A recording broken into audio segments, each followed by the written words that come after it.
Hello, hi. Shalom untuk semua rakan-rakan dan Assalamualaikum kepada para muslimin dan muslimat di Malaysia. Okey, Cik Yus buat video ni adalah sebagai untuk beri penjelasan, okey, berkenaan dengan isu murtad ni apa-apa semualah, especially berkaitan dengan Cik Yus sendiri dan Kak Comel. Alright, yang apa Cik Yus cuba untuk beri penjelasan berkenaan baru-baru ni kawan Cik Yus ni yang dikenali sebagai Aswanizam alias yang menghadiri Ijtimak Pondok Malaysia dan Hari Murabi Malaysia 2020. Kat situ dia ada buat ceramah, lepas tu dia tunjukkanlah sedikit gambar-gambar dekat skrin, dan di situ adalah cerita gambar-gambar Cik Yus, Kak Comel dan sebagainya. Anak-anak Cik Yus sendiri pun ada. Kejut Cik Yus ni tengok ni. Okay, so apabila ceramah-ceramah yang diadakan oleh ustaz-ustaz, especially kawan-kawan Cik Yus ni apa-apa semua, yang mengatakan kononnya rapat kenal Cik Yus ni apa-apa semua, tapi bila buat ceramah, cerita yang diorang cakap dalam ceramah tu adalah totally tak sama, adalah boleh dikatakan fitnah, benda tak betul. Okey, so kawan Cik Yus ni yang bernama Aswanizam ni, dia ada sebut berkenaan dengan Cik Yus ni belajar nak jadi paderi. Untuk makluman pembetulan, Cik Yus nak bagi tahu kat sini, paderi itu untuk Katolik. Cik Yus dikenali sebagai pastor, dan Cik Yus bukan baru belajar dan sebagainya. Pak Cik Yus dah entitled sebagai pastor, dan Cik Yus juga dah beri banyak ceramah, okey, menjelaskan di mana kedudukan sebenar pasal Islam dan pasal Christianity. Okey, kat situ Cik Yus dah banyak adalah ceramah yang Cik Yus buat, dan ramai tahu status sebenar apa sebenarnya agama Islam ni. Okey, sebab tu orang lebih faham, okey, tentang Christianity dan Islam. Dan Cik Yus juga bukan entitled untuk beri ceramah. Okey, Cik Yus juga boleh buat perkahwinan dan pengemudian dan sebagainya. Itu title yang Cik Yus ada sekarang ni. Okey, bukan nak belajar-belajar, bukan student, okey. Minta maaf kepada kawan Cik Yus tu, pembetulan. Lain kali kalau nak buat ceramah, okey, bagi tahu pastor dah boleh buat macam-macam. Level ni kalau kata dalam Islam ni, kalau dalam majlis agama dan sebagainya, tara mufti lah kot, tak tahulah kan. Lebih kurang macam itulah. Okey, seterusnya dia ada sentuh berkenaan dengan Kak Comel, wife Cik Yus. Kononnya Kak Comel murtad terlebih dahulu. Lepas tu blackmail Cik Yus untuk bercerai jika tak mau murtad dan sebagainya. Salah ni, salah. Mana dapat version ni? Mana dia dapat cerita ni? Okey. So cerita ni adalah tak betul. Sama sekali tak betul. Untuk makluman semua yang berada di sana, especially kawan-kawan Cik Yus, okey, Cik Yus orang pertama yang murtad. Bukan Kak Comel. Cik Yus yang orang pertama murtad. Ulang lagi sekali, orang pertama murtad. Cik Yus yang orang pertama dibaptize. Baru Kak Comel baptize, baru Kak Comel murtad. Kami bukan duduk berbincang dan sebagainya ke apa kononnya Kak Comel dah murtad terlebih dahulu, dah jadi Kristian, baru duduk bincangan dengan Cik Yus, lepas tu blackmail Cik Yus. No. Ni semua cerita karut, nipu semua. Okey, cerita sebenarnya Cik Yus yang pilih untuk jadi Kristian apabila kesedaran dan kebenaran tentang Kristian, tentang Jesus Christ dan sebagainya. Kebenaran tu datang pada Cik Yus, sebab tu Cik Yus pilih untuk jadi Kristian. Okey. Apabila beberapa isu-isu tertentu tentang Islam dan sebagainya, kepalsuan Islam dan sebagainya kat situ, dan kebenaran Kristian kat situ, okey, nampak Cik Yus buat pertimbangan. Cik Yus orang pertama yang memilih untuk jadi Kristian.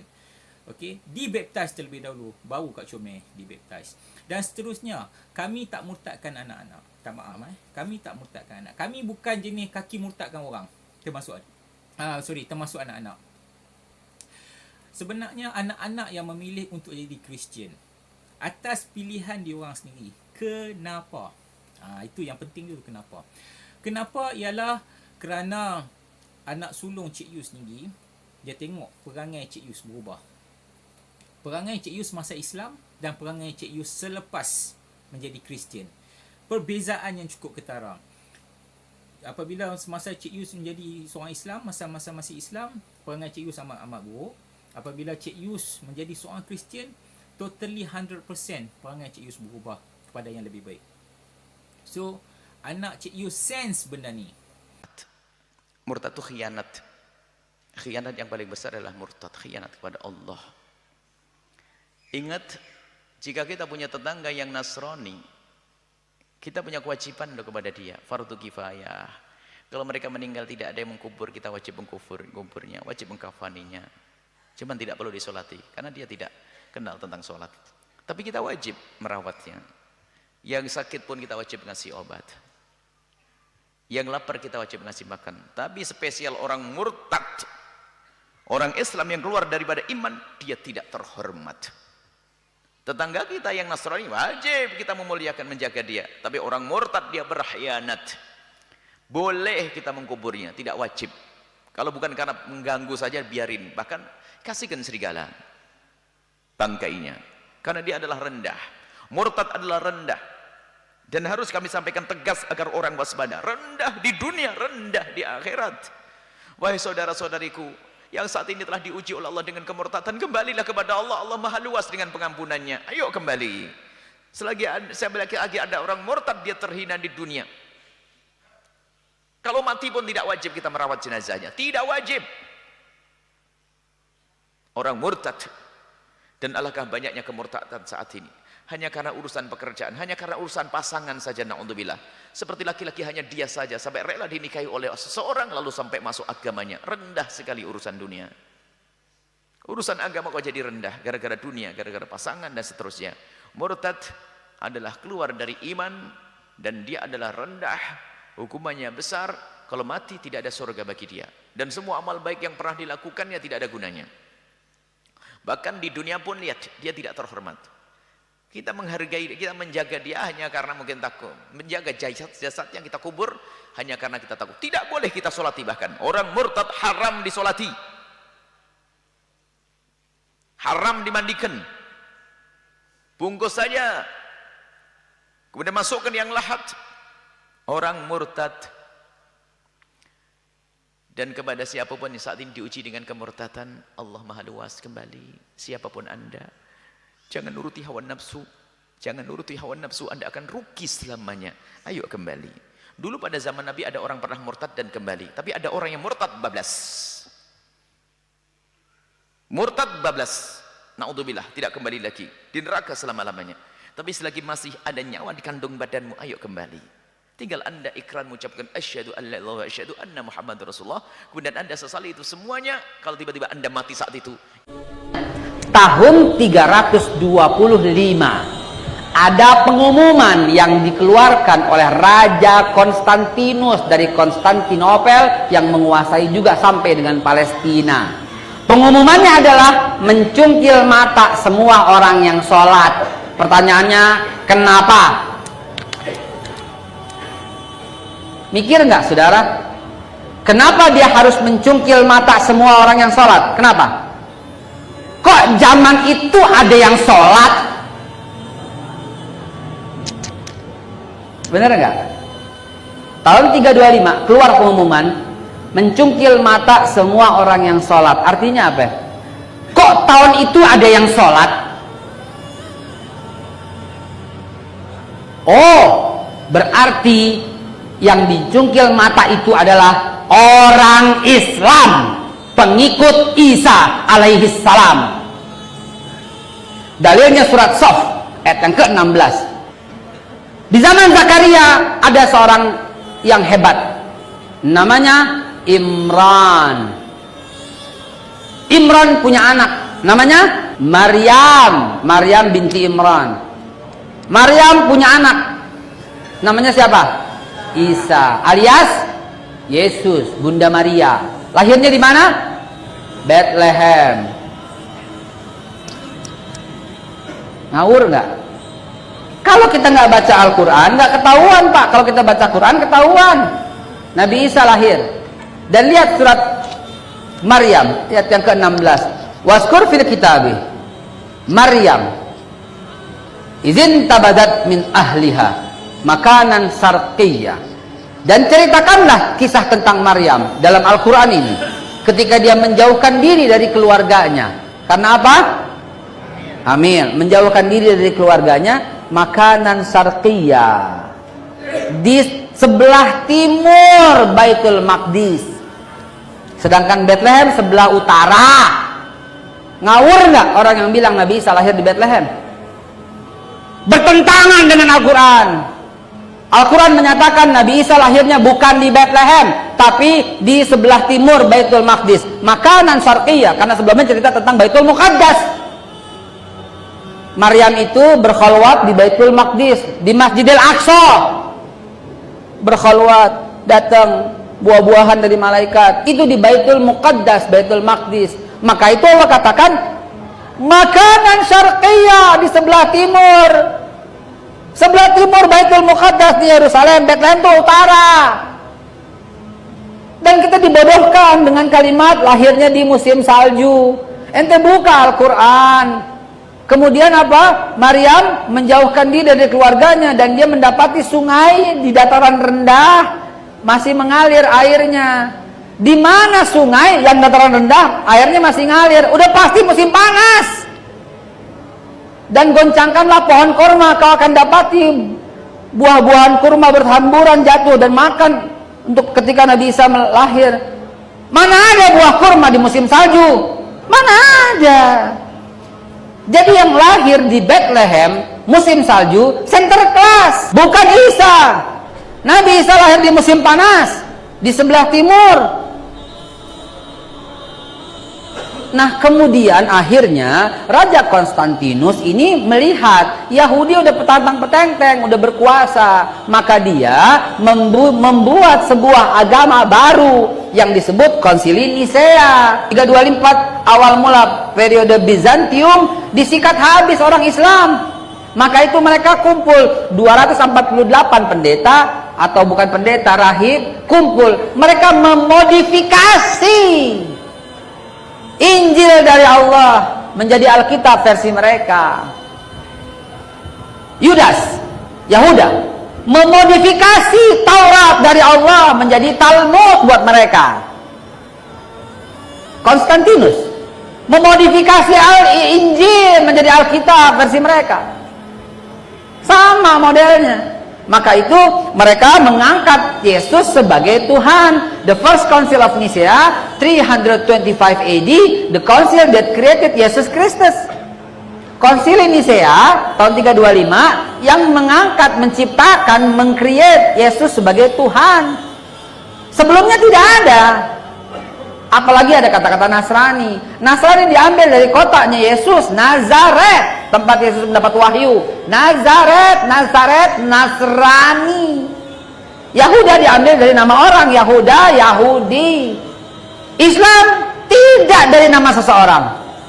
Dan Allah tidak membuat sebuah agama atas nama daerah, atas nama seseorang. Tapi Allah menyebutkan Islam itu Innad-din indallahil Islam. Dan semua para nabi.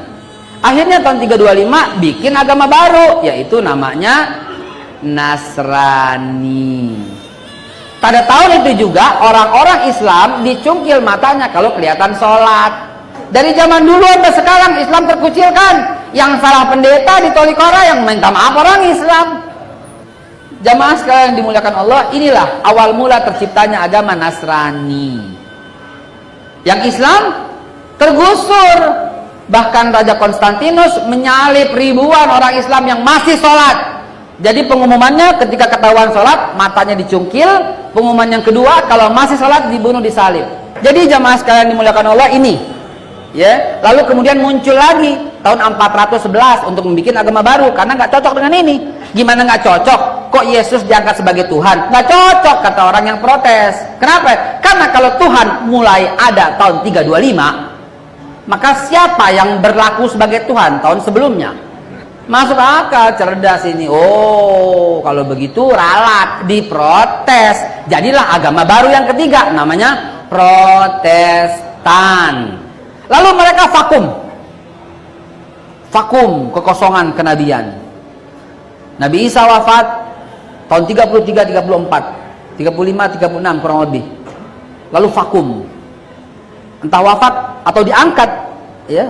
Wallahu a'lam bissawab. Allah yang Maha lebih tahu. Tapi yang pasti akan kembali, ya. Nah, kemudian vakum dunia ini, kosong kenabian. Bikin Katolik 325 tidak ada gairah bagi dunia. 411 bikin Protestan, tidak ada gairah dunia. Yahudi mulai ditinggalkan, orang kembali kepada agama nenek moyang Ibrahim. Mereka mencari nabi-nabi, akhirnya pecah telur, geger dunia.